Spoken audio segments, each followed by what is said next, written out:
Hey, it's 12:30. We're live and local, excuse me, on this Wednesday, the 19th of January.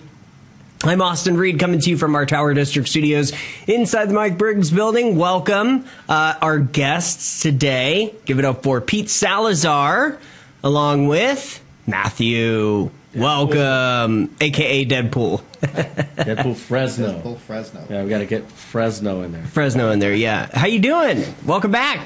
Good to see you, man. Wow. Yeah, thank you.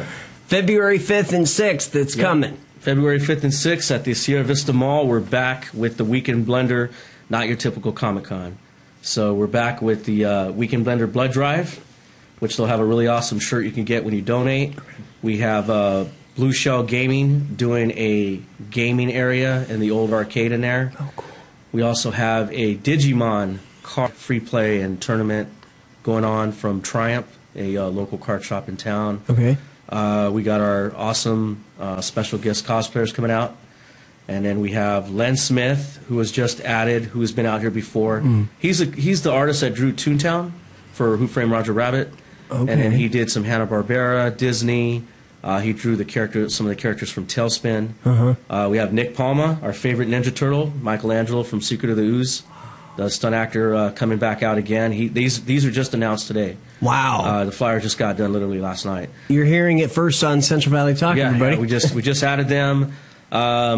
We have a cosplay contest going on both days, Saturday and Sunday. We're going to give away some gift cards, some prizes for the top winners in those categories. I think there's going to be about 3 categories per day. Matt and Andrea, which is our Lady Deadpool and Deadpool Fresno here, are going to be our hosts, and they coordinated the judges to come out and to basically, screen through all the entries that we'll have from kids to adults, both days. We have the Mandalorian Mercs coming out, some of the 501st Legion. We have so many awesome local guest cosplayers coming out. Right now, we're going to start shooting out all the promo from here on out to the end, getting that really going online strong. Awesome vendors. We're actually going to pack them all out on this one.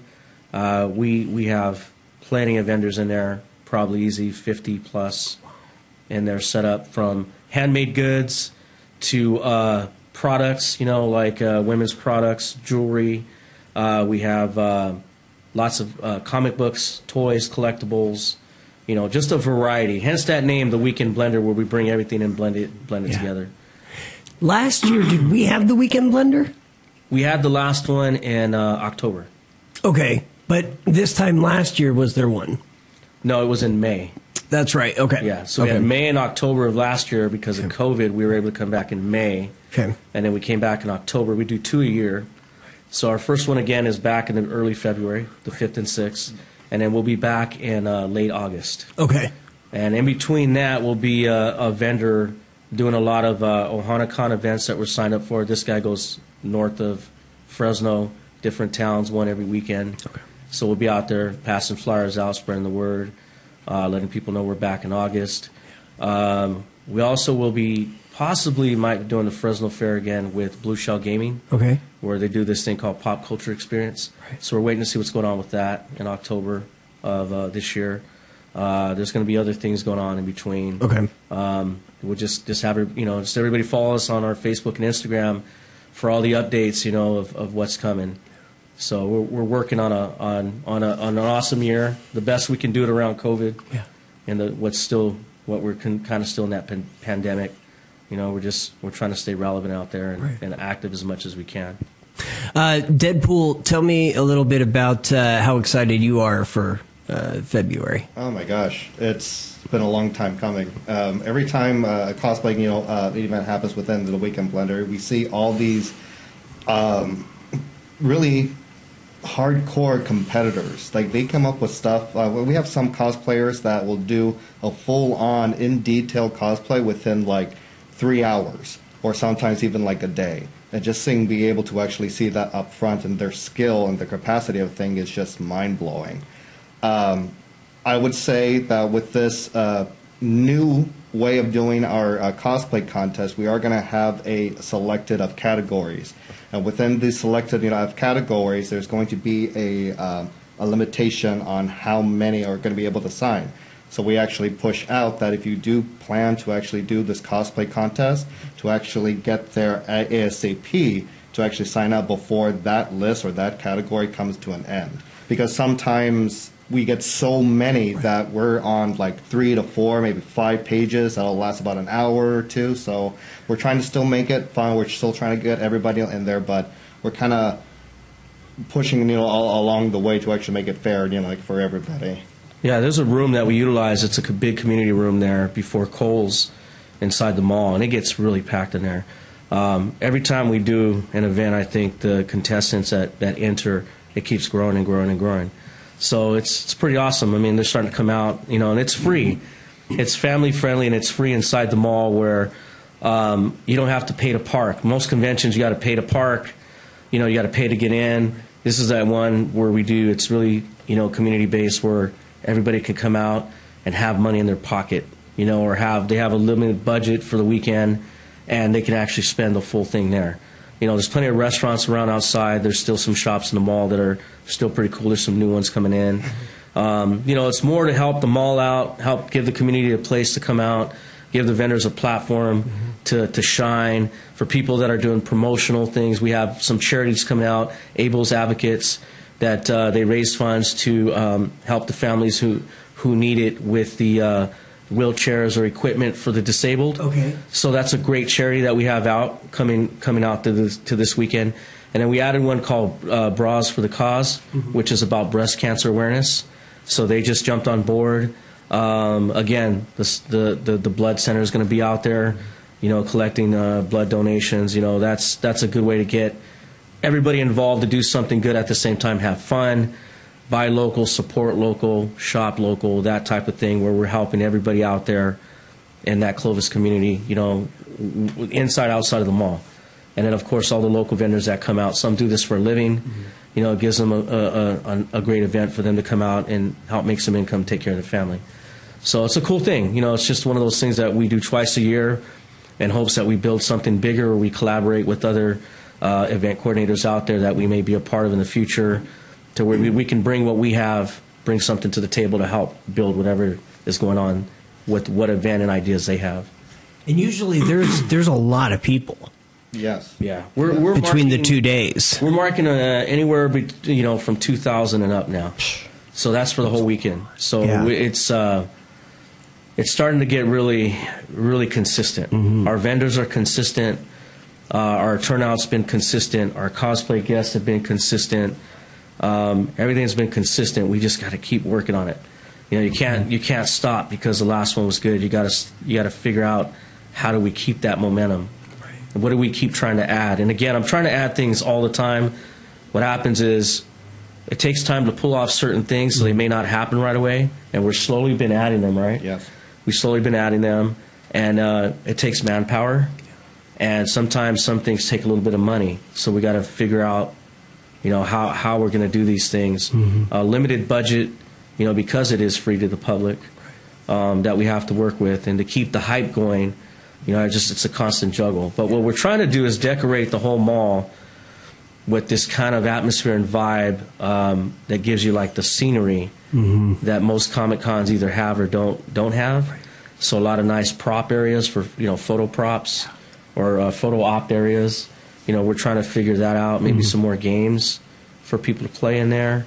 We always want to continue to add different things. Just different ideas, and it's about the fun. Yeah. Creating that Comic-Con, but not yet recreational, kid-friendly, where the parents can bring the kids out. And again, for really no money or very little money, you can come out and have a good time. Yeah. So that's what we're trying to do and build out in the community. Clovis doesn't really have something like this, Yeah. So we're trying to help bring that and keep it consistent going. So yeah, we're just hoping to keep building, and if we could keep doing that and people still keep come out and support, then that helps with the longevity, to last in the future, basically. Yeah. And we always seem to get different cosplayers as well. Yeah. Like on every thing, every other con that we actually put up. there's always some sort of new, cosplayer that has the ability or wants to actually show off, what they had as far as creation. And that's what's beautiful about it, because it's never your typical con where it's the same old thing. It's always something different, in the long run after every day. Yeah. And I think doing events prior to the mall show as a vendor and being out there in different cities around the Central Valley and even farther up north or down south. I mean, I've been to Pasadena. I was promoting in Pasadena for this event. In Bakersfield, I was passing out flyers for this event. And this was last year, before, the end of the year. And then Matt, when the Deadpools go out and they're guests at other events, we're all getting these flyers out. So I think that raises awareness and starts to get people's attention from different parts that we haven't hit yet. And so it's just networking and building and bringing awareness of what we're doing. And like Michael Ray, the last con, that we had, the weekend planner that we had Michael Ray, who does this Bumblebee. Bumblebee, who about 7-8 feet tall, about maybe 7-8 feet tall, Yeah, who just at random wanted to come out, be a part of it. And Came out for a day. Just came out for a day, and now he's on the team. Yeah, now he'll be a guest on here, which we're going to be getting the last leg of all the promo pushed here real soon. Okay. But he's about 7-ish feet tall, maybe, Yep. and he's a current Bumblebee from the movie. It's a really awesome build. Oh, wow. It's an awesome build. So he'll be out there, and he's somebody new that discovered. I don't know how. I mean, we don't know sometimes. Yeah. They're finding out.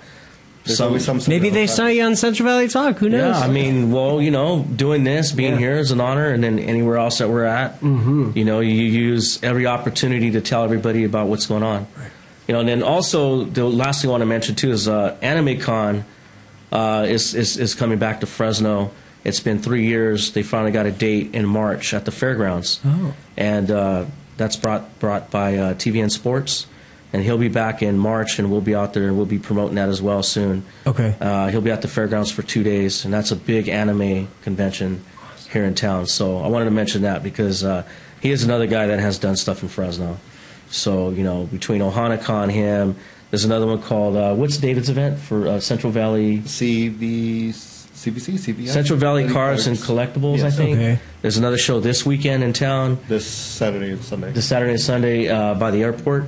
Wyndham? Wyndham. I think it's Wyndham Hotel. Okay. That's a 2-day event this weekend. Sports cars, collectibles. It's a new guy, a new team A lot of people doing come out stuff. for that. Huh. Yeah, so that's fairly new. It's the second one. So they'll be out there, the Deadpools. I can't make this one. I'm going to be out of town on Sunday, I think, now that I got help to do it. So I'll be with OhanaCon. After all, I didn't know if I was going to make anything. Yeah. So I got that figured out. So, again, we're all over the place, and we'll be getting the word out on what's going on. Yeah. But, yeah, we're just constantly looking on how to grow and keep the event better and better, So anybody that's watching today or on our replay, connect with Pete or Matthew. And, how long you've been doing this now? For how many years? 2009. 2009. This is 13th year. That was 13th close. year, yeah. We're almost there. That's We're crazy. at 15, yeah, 2009. I started there, and it started off with a different name. We went through 3 name changes and 4 concept changes. Okay. And there was a time I almost gave up. I just didn't know what we were doing, how we were going to figure out how to stay, relevant, adjust and adapt, to the environment, what's going to work. And so finally in 2016, it finally became the Weekend Blender, and then we started to slowly move into a Comic-Con vibe. Right. It wasn't planned. It just kind of organically happened. And I'm actually Blended in. Yeah, it did blend. Literally. Blended in, yeah. Blended in. It worked, man. Yeah. It's working now, and we're going to just keep trying to make it fun for everybody, and a place to come out, once or twice a year and have a good time at Clovis. Very good. All right, guys. Thanks for coming in. Good to see you again. Thanks for having us, man. We appreciate your time. Thanks. All right. Check it out, everybody. Diehards and Sun with a Z. I'm Austin Reed. Thanks for joining us here on Central Valley Talk. We'll be back with another guest in just a bit. Hang tight.